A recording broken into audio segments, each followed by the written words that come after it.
Welcome in, folks. The Daily Destroyer, the DFS show on the Dynasty Warzone Network. As always, I'm your co-host, Tyler at FFTylerO, joined, as always, by my other co-host, Lou at Lou Dog Sherman. Lou, how you doing, man? Good. We made it to playoffs a little longer this season than in seasons past, but I mean, just more football to watch, really. So it's a little interesting how they have it set up this week, where it's over 3 days. So it'll be cool to watch how your lineups changes over each consecutive day. So excited to see where we go here. Yeah, it's they ruined our two game slates, which is a little frustrating. It was a lot of fun to kind of like finish the year off with like a unique slate, but it is over 3 days, but it does feel like a lot like the main slate, in the fact that we have 12 teams to pick from, 6 games, which is pretty, not too far off from what we'd expect from a main slate in terms of volume of players in the pool. But the fact that it's over 3 days and none of these games are occurring at the same time, it does change up a bit of the strategy in terms of, what games you want to play, when they're being played, and more specifically, talking about swapping and pivoting off or pivoting on to players. It's a strategy that we've talked about a bit, especially earlier in the season. It's something Lou and I like to employ, especially when we need to catch up, pivoting off of chalk. I just wanted to touch on that real quick, have you speak on that a bit, Lou, and how you're going to be handling watching these games, watching your lineup, and how you will pivot. Yeah, it's the type of thing where they have it's 2, 3, then 1 in the games, and there's a lot of time in between each game, but obviously like the days are a bigger break. So after you have the night game on Saturday with the Bills and the Patriots, you kind of have a long break in between in which you can sort of check out other people's lineups and see who played a lot of players from that first day. And then you can basically adjust off of if someone from the Bengals was highly owned, or someone from, say, like maybe it's the Patriots defense was highly owned and they got a touchdown, and you can have an idea of if it's the type of score that is like slate breaking, or if it's like someone gets a dud and gets a 0 and it was someone who was highly owned. So there's a few different ways that you can go about it and like analyze day by day. And then one thing we had talked about earlier is like some of the higher scoring games are actually later in the slate.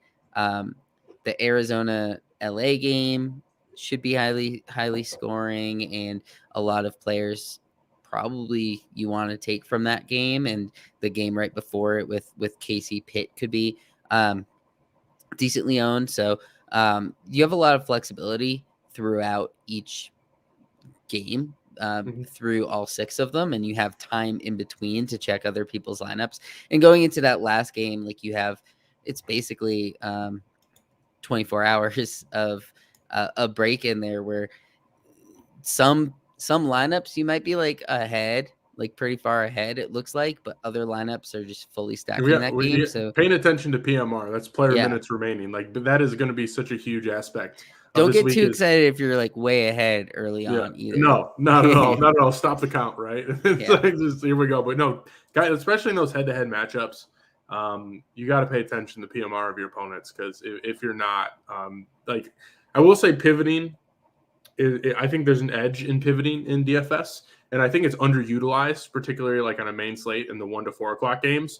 But I think individuals with all this time in between will be more apt or more likely to do those pivots, to do those optimal pivots if they do need to catch up, especially if you're ahead and you got some chalk. Like they should be at least pivoting off the chalk to try to play some catch up. So just something to think about as we kind of talk about the slate.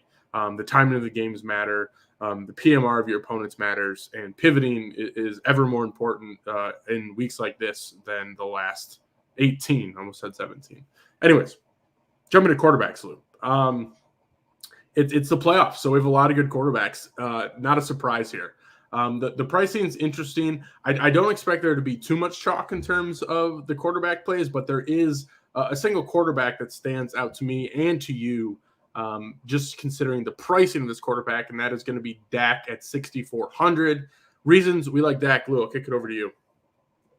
Yeah, I think he's probably going to be pretty popular this week. One thing is he's 6,400, and all the sort of other QB plays are in the 7K plus range. So you're kind of getting a discount. And we know with Dak, like he has to end the season, the last 3 games, he had 12 passing TDs, but we also know that he has the rushing upside as well and isn't afraid to run in a touchdown or 2 in games. So he has a little bit of the rushing floor that these guys like Allen and Kyler definitely have as well.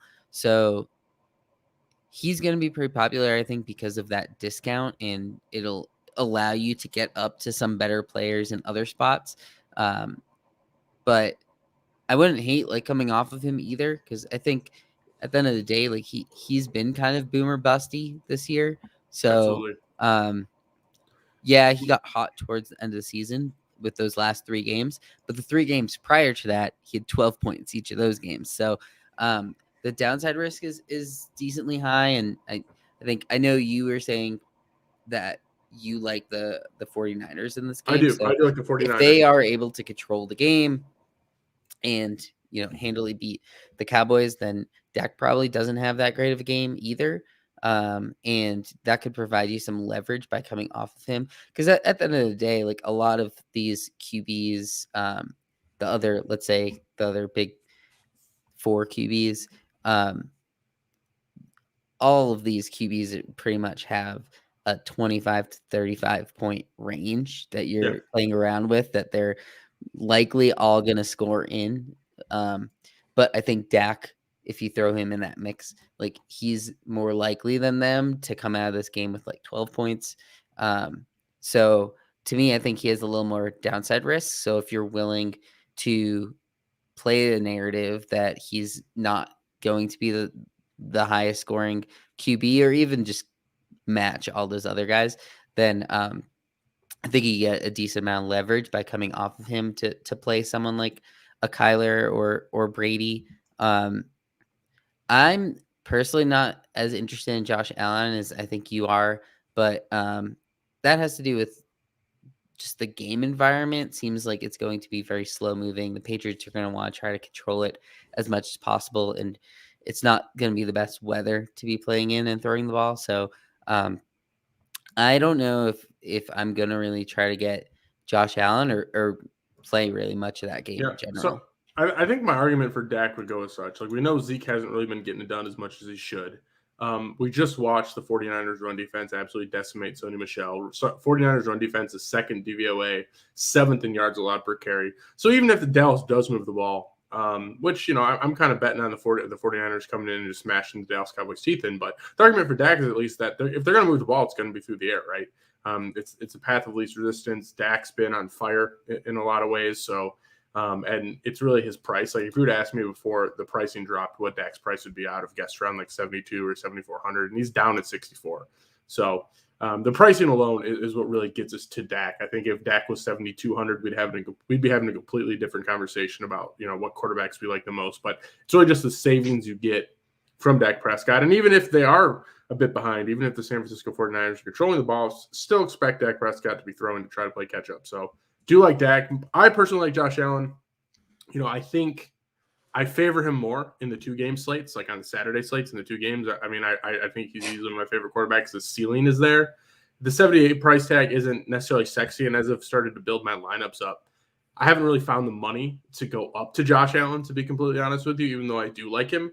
But as we do know, this could be low scoring, and the fact that it's not, it all goes to Josh Allen. He could be rushing the touchdowns in. We know he can throw it out. He's got a lot of weapons. So the floor, I suppose, on Josh Allen, and with that combo to the ceiling, is really what gets me to, you know, like Josh Allen. I mean, he hasn't gone below 21 points since week 13. So I think things have been good for Josh Allen. So that was my thought there. Lou, if you weren't going Dak Prescott, though, who are you going to go with? I think I'm trying to go to like Kyler. Part of it has to do with the flexibility. That's the last game. And if you need to, you basically see what other people have been doing throughout and potentially switch to Stafford if need be, or whatnot, or you could switch to Mahomes going into that last game Sunday, before yep. it. So I'm not planning on playing Allen a lot, to do with the fact that it's the first game. That's where I think if like Carr was later, I'd have more interest in him at 5,500.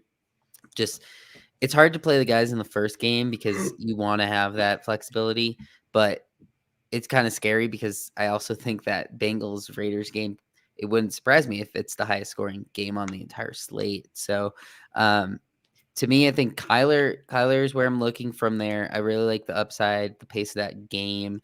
I think that game could easily get out of hand. Like, they flexed it to be the Monday night because I think they expect it to be the most exciting game that's played all weekend. So I'd probably be going to Kyler. I also like the parts to stack him with. All right. So if I were to ask you for your pool of 3 quarterbacks, sounds like it'd be Dak and Kyler. Who'd be the third? I think I'd say Mahomes. Okay.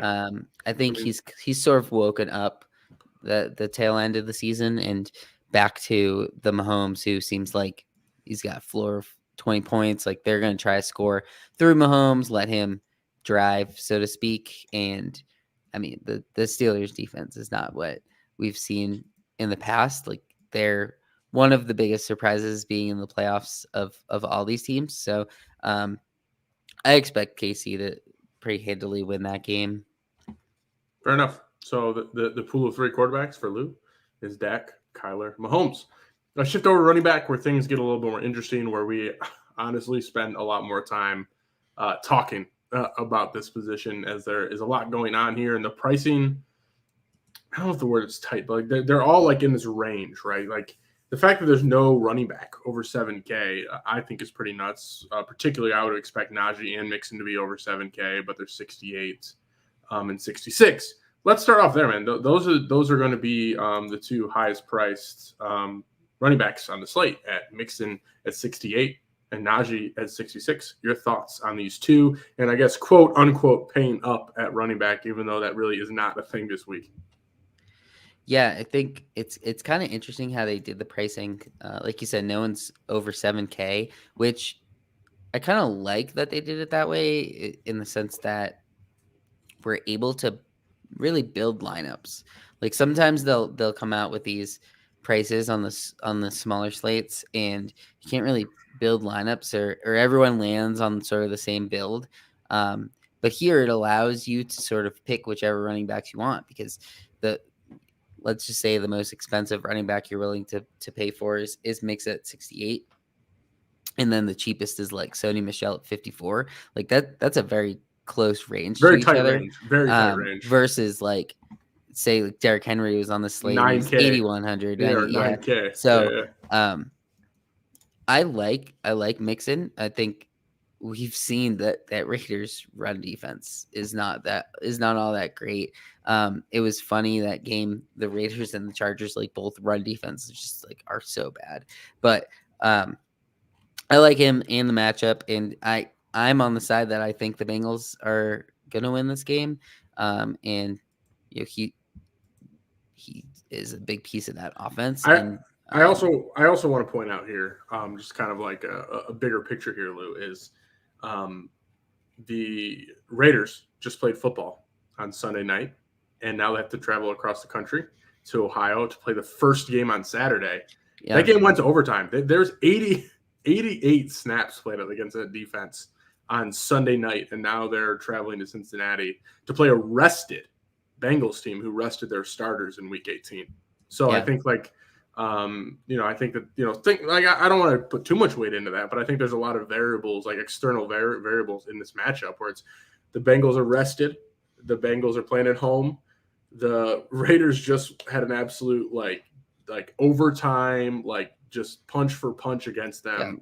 Yeah. Energy. And they could be a bit tired. Like, there's not a lot of time in between games to get ready for something like that. So I think there's something at least to be said in terms of these kind of external factors going into this, and why not the Bengals like get aggressive early and then just pound Joe Mixon. Yeah, and the Raiders, are coming in here with like along the 19th yards, most of the yards per carry, their run defense. So it just speaks to like, if I had to like pick a way that the Bengals win this game, it's like, get a couple tutties, try to throw them quick, and then just pound Mixon. Like 25 carries from Mixon in this game would not surprise me, especially if they find themselves up a score or two. Yeah. And then the only other guy over 6K that I think I'd be picking is Naji Harris. And we were talking about this before we hopped on, but he's 6,600 and he hasn't been this low since week 3. Week 3, he was 66. So, he's been more than that since. I mean, like he's under 7K, and this is a game where the likelihood is that they are going to be trailing. And I mean, if it's the last potential game for the Steelers, then and Ben's trying to win it, like he's just going to dump off the ball to Naji 20 times. So like his upside is there, and of late he's been kind of boom or bust, but earlier in the season he was pretty consistent about getting like 16 to 20 fantasy points, and then obviously had the upside based on touchdowns and whatnot. Mm-hmm. But I think the matchup is pretty decent, and people aren't really wanting to click on his name because of Mixon's right there, basically the same price. If you're looking at recent game logs, then Jacobs and Damien Harris also look pretty good and similar point totals. But I kind of like going with Naji over them because I just think the way that this game is going to flow, I think, is going right into the hands of a Naji game. Yep. I mean, I like them too. And you said you're avoiding the guys at 6K. I would agree. And I just want to go over that real quick as to why they're not necessarily in our purview. Josh Jacobs, 6,500. I think I just prefer Naji straight up. Josh Jacobs is a fine play. If he was like 6K, this is a completely different conversation. But at the same time, just not as interested. Damien Harris, he's had at least, I think, 2 hamstring injuries on the year. Don't expect a lot of points in that game. And we have seen Ramondre Stevenson a bit. Connor, probably going to score a touchdown, but Edmonds is back. When Edmonds is back, we see those targets dip substantially for Connor. So at that 6,300 price, I'm not as interested. And then Ezekiel at 6,100, we talked about it earlier, but he just hasn't looked himself. Yes, the volume has been solid, but it's a tough play for me at that price. Also considering how good the San Francisco run defense was, we watched them absolutely shut down Sony Michelle in the week prior. So no interest in those 6K. So that brings us to some of the 5K guys, where I think the conversation gets a little more interesting. There is a grocery list of dudes here that we have interest in. Lou, why don't you kick us off with one of your favorites in that 59 to 5K range? Yeah, I think for me, Elijah Mitchell might be my favorite. As we mentioned before, we both kind of like the 49ers in this game, and Elijah Mitchell has shown that he's just the straight up bell cow. He's got over 20 carries in 5 straight games, and that includes when he came back from injury, went straight back into it. We've also seen games with him being involved in the passing game, and I think that bodes well for in the playoffs. Like a lot of these guys who are bell cows, even if they didn't really get a lot of passing work in the regular season, sometimes they'll get a little boost to that in the playoffs. So I'd expect him to have a couple reception floor as well in the playoffs. And he's the guy that's getting the carries and the likelihood of touchdowns. And if we expect the 49ers to be leading, then he's just going to get fed the rock most of this game. And Dallas doesn't have the best defense against the run. So it's not like for 5,500, like I just feel like he's pretty safe. And then Darrell Williams. Oh, yes. The issue that I have with Darrell Williams is even when he's been given bigger roles, his expected touches are probably lower than Eli. Most of these guys and most of these guys we're going to talk about. Yeah, but I think he does have more upside in the passing game than those other guys, and just the high-powered offense that the Chiefs are. If we're operating under the onus that the Chiefs are back, to that And offensive level, then was it's that a good last play. year when Damien Williams just had that great run of playoff games, or was that 2 years ago? Where it's weird. It's like in the regular season, the running backs for the Chiefs almost doesn't matter, but then come playoff time, like they run straight through their running backs. But so I can see the upside in Darrell Williams, but I think I prefer Eli to him. Fair enough. I like both of them a lot. I think Leonard Fournette's the interesting one. I expect him to be one of the highest owned running backs on a slate. Yeah. 5,900. It's a game time decision, I believe. I think we're like operating under the onus that he is playing, but I mean, you just look, the dude's a bell cow, man. I mean, we're talking 15 carries, probably 12 to 15 carries minimum, at least 6 targets. And like, the last 4 games he played, it was 7 targets, 7 targets, 8 targets, 8 targets. And that was with AB, and that was with Godwin. Now with Godwin out of the picture and AB out of the picture, there's a lot of targets to go around on a team that heavily prefers to throw that football. We'll talk about some of those other pass catchers later, but if Fournette's healthy, I mean, Fournette is one of the most, in terms of volume, outstanding bell cows that we have seen in the 2021 season. As a bit of a surprise here. And Rojo's out, like, not that he was taking any carries before, but like there's just really no one else behind him to even have any concerns. I think Gio's back, could take a couple catches here and there, maybe in garbage time if they're up by a couple TDs. But at the end of the day, it's like, Fournette's playing, Fournette's healthy. I'm penciling him in for 14 carries and 6 to 7 targets at least. So with that said, with that price, with the volume that I expect, I got to be on Fournette. You? Yeah, I think he's going to be decently owned. And with that comes the opportunity for leverage. That people are going to want to go there. Like, it's a good matchup. Like you said, when he's been healthy and in games, like he's just has an immense role in this offense. And to me, I think he's one of those guys that there's so many options, right? We've already gone through a lot of options at running back that if you want to be different somewhere, like that's a pretty easy place to be different. And you have the potential leverage of what if he comes back and he's still not like gimpy, but not back to 100%. There's still like the possibility of that. And that's where, if you're playing against it, that's the type of leverage that you could like hit on in these small slates. So I like him. I think he's pretty safe, but one of the guys who I wouldn't feel too bad coming off of either. Another guy I think similarly about it's going to be Devin Singletary. I think people are going to chase points in this one. I mean, the dude has been over 25 DK points in the last 2. He's reached at least 16 DK points in the last 4. He has, don't want to beat a dead horse here, but I mean, he has become a bell cow. I mean, there's really no way around it. The guy's scoring touchdowns. The catches aren't necessarily there, but I mean, when you're seeing 19 to 22 carries a game and they're giving you shots around the goal line, I feel like there's going to be – I faded Singletary last week. That was a mistake.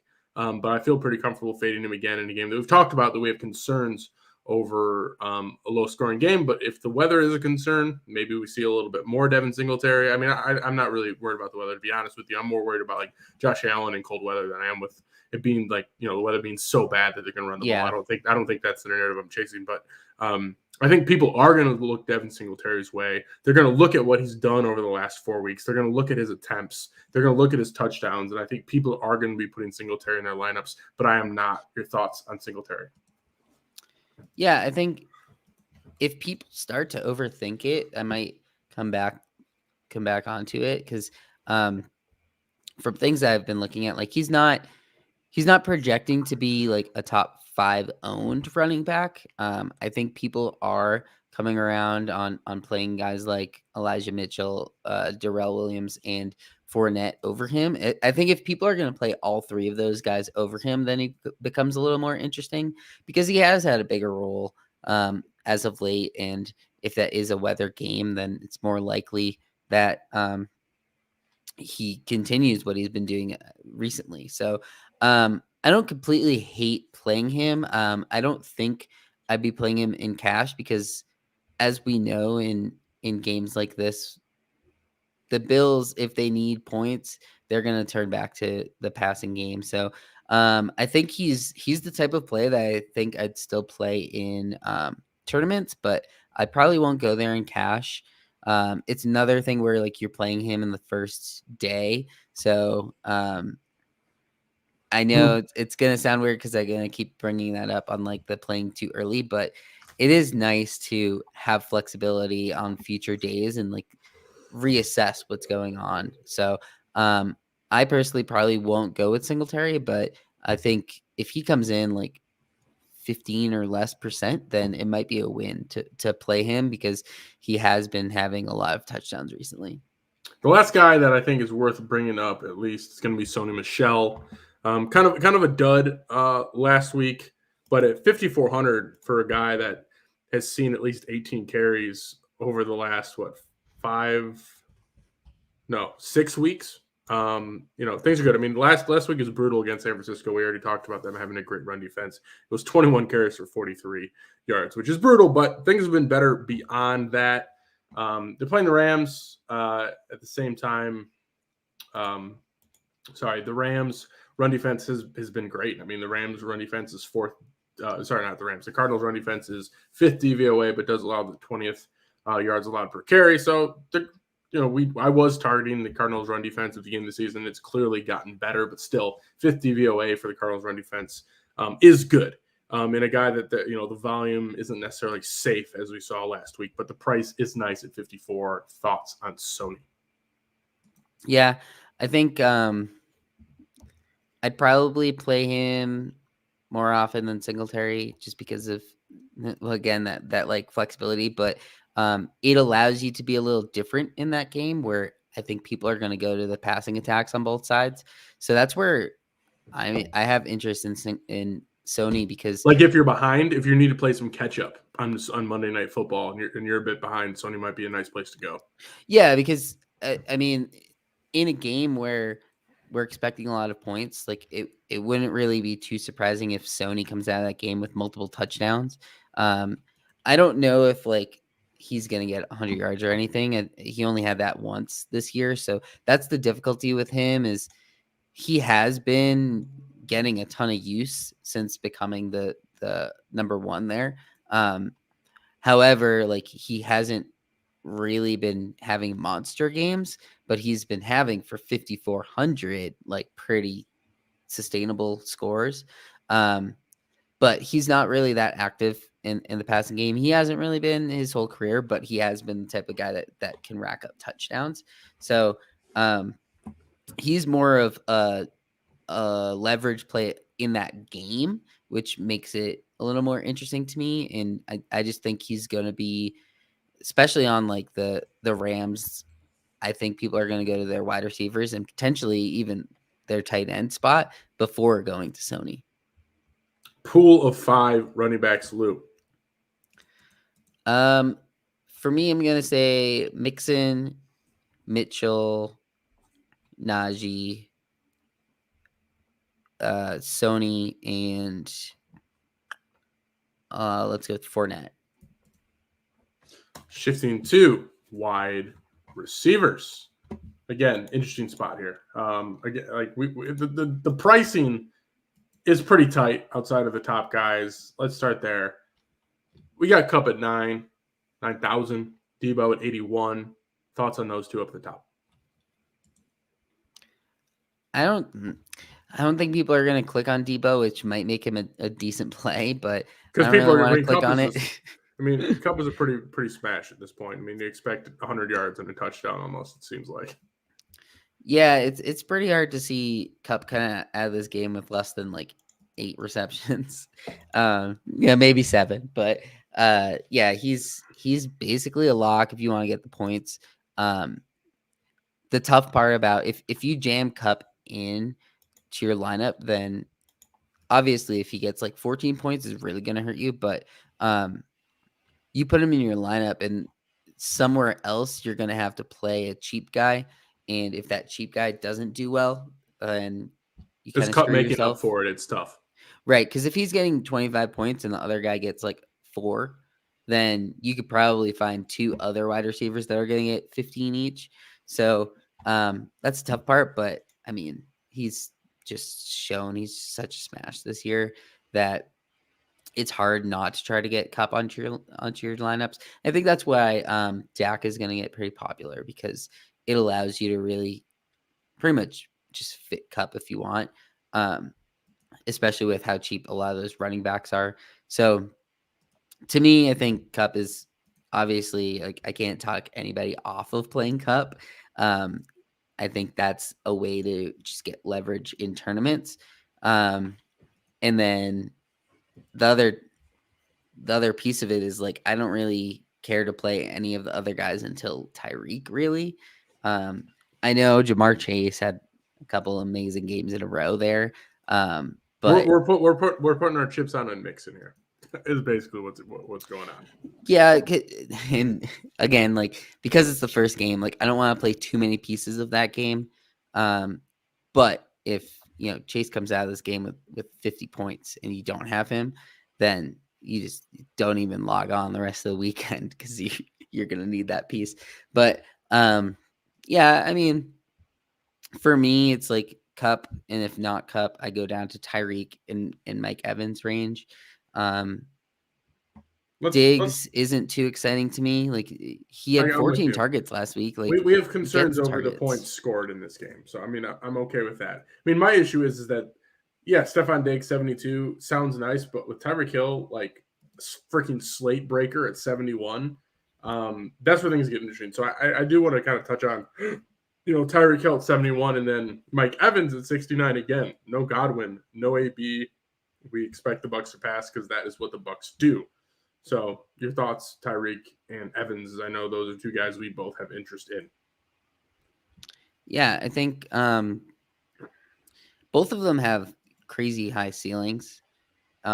Obviously, Evans without Godwin has a higher ceiling, but has somewhat. They're kind of similar, where the tight ends are potentially likelier to get the touchdowns. But I mean, we've seen the ceiling on Tyreek time and again. Mike Evans has probably a lower ceiling, but has multiple touchdowns in him any given week as well. So those two guys I probably like more than a Deontay Johnson, just because Johnson's going to have 10 plus targets. And the issue is, are they going to be like 4-yard targets? And he's got a bunch of games where he just gets like 8 catches for 50 yards. And that's like his whole game. So I probably won't go with Deontay. I'll probably just stick to those other two. T. Higgins, we've seen that the ceiling games from him, but they're almost too.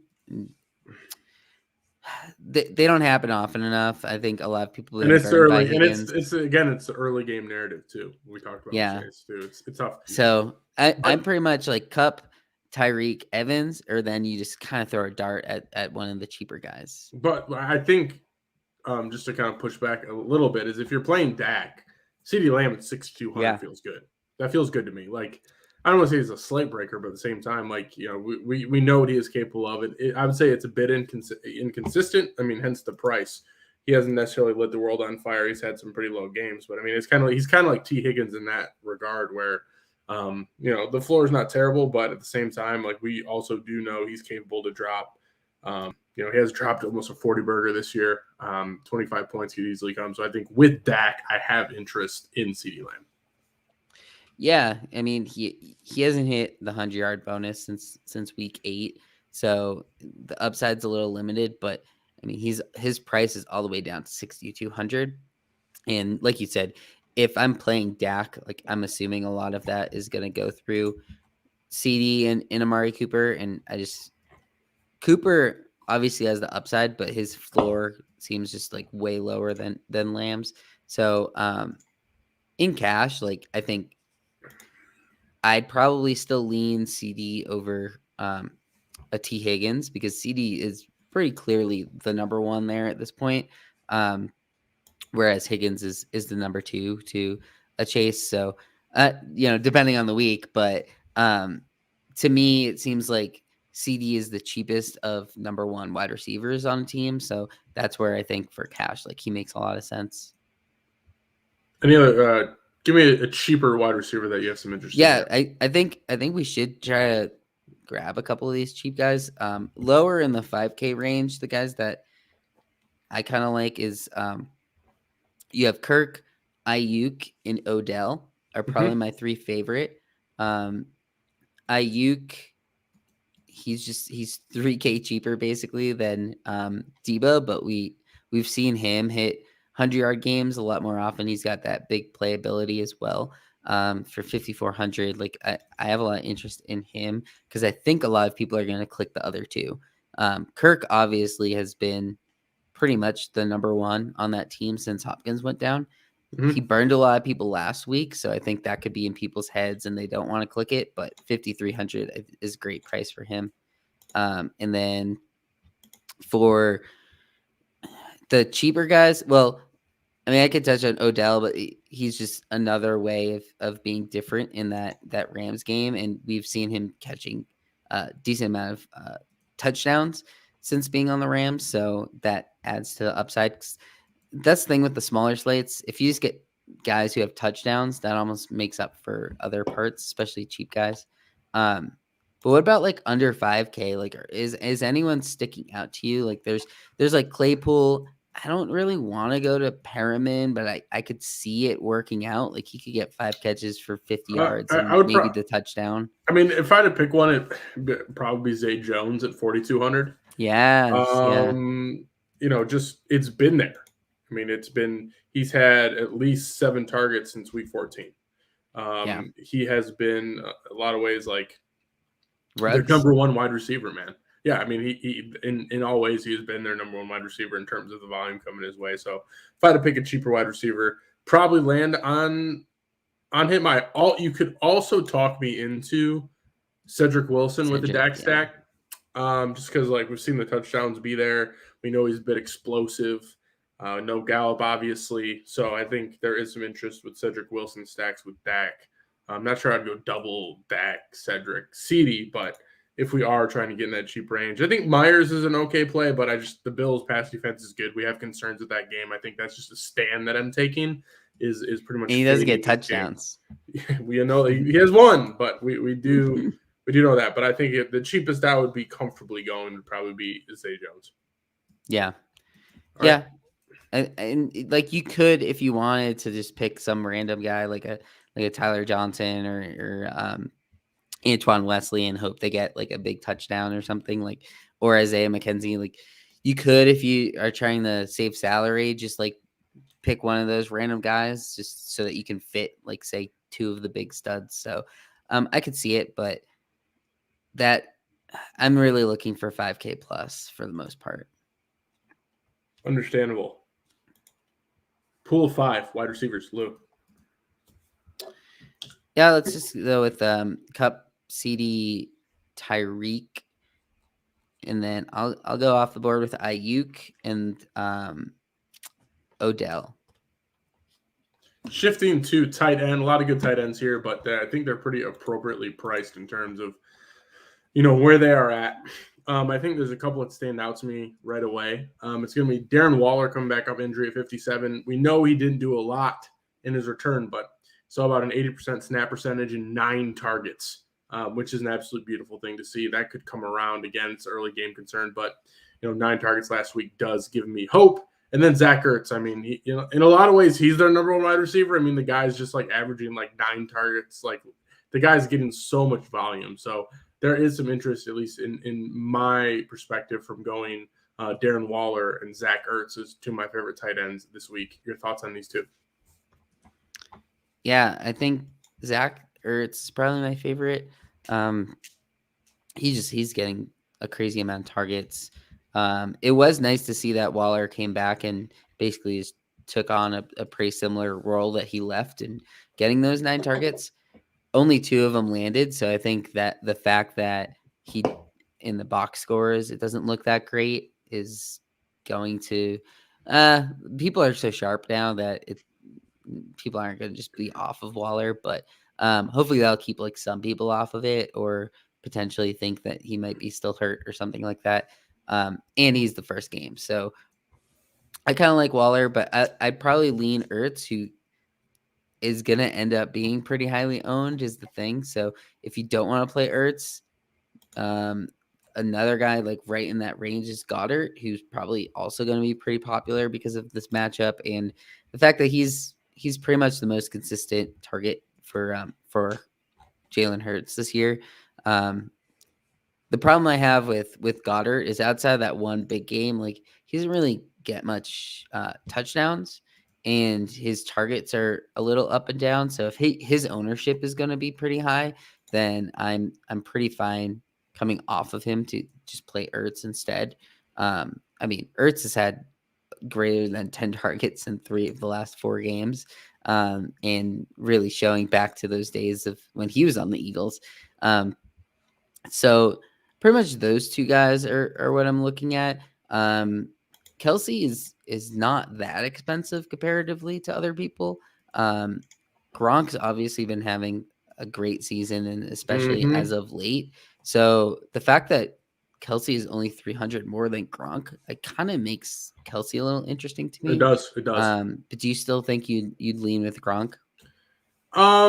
It's really the matchup. Philadelphia's hemorrhaged points to the tight end, and the lack of passing options again with Godwin and AB out does lead me to Gronk. So I think I just would. I think, God, like fading Kelsey hurts, but at the same time, like, yeah, I'm probably going Gronk at 6,400 over Kelsey at 67. Yeah.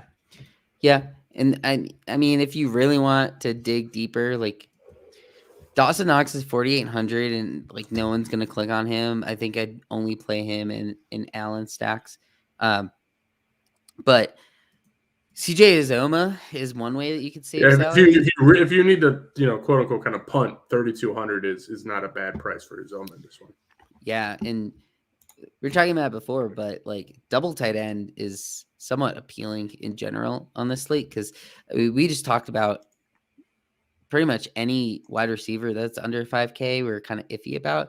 But here you could play like Ertz and Uzoma. Like you could play Uzoma. I'd rather play him than a lot of these other wide receivers in that range. So you could play him and you'd save a decent amount of money as well. He's probably my favorite punt of like anybody on the slate. Yep. I mean, if I play double tight ends, which I've considered, it'd be Waller and Ertz. I mean, 9 targets out of Waller last week. Ertz is usually getting 9 or 10. Like at 4,700, Ertz is getting 9 or 10 targets. What other tight end? What other wide receiver around 4,700 is getting that kind of work? Yeah, it's really none. So I think there is some value to going like an Ertz Waller double tight end, kind of off the wall pick here. Lou, your pool of 3 tight ends. Yeah, I'm probably gonna say Ertz, Waller, and Uzoma. All right, let's move to defense, special teams. One of our favorites. Close it out here real quick. I mean, to me, pretty obvious play if you need to save money is going to be the Patriots at 2,600. We've kind of talked about it again multiple times, but don't expect a lot of points in this one, especially because the Patriots. We know how good their defense can be. We know that their pass defense is really good, and we know the Bills are going to try to pass. So I think they just set up really well to play a game. I know, one of the 2 games we saw this season was a high-scoring game, but, I don't expect it to be like that crazy weather game where there was like nothing scored and the Pats only threw 3 times. But I would lean to a lower-scoring game of under the 43.5 in this. I would think that the Patriots just try to control the ball, run the ball, keep this game slow. So I think the Patriots at 2,600 is a pretty good play if we're trying to save some money there on the defensive side. Yeah. Defense is kind of like what you have left salary wise. Like you could play a defense that loses and get away with it on a slate like this. That's where, like, if you're not really playing anyone else from a specific game, then you just pick a defense from that game. So something like the Patriots defense at 2,600 is really interesting in that sense, where if you're not going to play anyone from the Bills, you could pick the Patriots defense being fine. I still think like Patriots, Niners, and then maybe like the Bengals. Those are probably my 3 favorite, I'd say. But Bills at 3,200, like if you can find salary for that, like that might be the best like point per dollar projected wise to make a play on. Obviously, like people are gonna want to play the Chiefs against Big Ben, so like that one's also a pretty good one. But I don't know. It's kind of like depending on your lineup is basically what I'm saying is where I would decide. All right, Lou. Final thoughts. Wild card weekend, DFS, DraftKings. It'd be a wild weekend, yeah. A little different setup than normal, but it'll be cool to watch like how depending on each day, like how each day ends, and just the leaderboards are going to be flying up and down with all the different teams that some people have someone who went off day one and they're just sitting there sweating it out the rest of the time. And the thing is, you don't know how often people are changing their lineups in the background. That's the other fun to it as well. All right, Lou. I got no parting thoughts. Again, I think we probably should be back next week, just considering the slate. But beyond that, we'll have to figure it out. So you can expect one more show from us this season. It's been great. Love doing this stuff. So for Lou, follow him at Lou Dog Sherman and me at F Tyler O. That's all we have today, folks. Don't forget, tell somebody you love them. Later.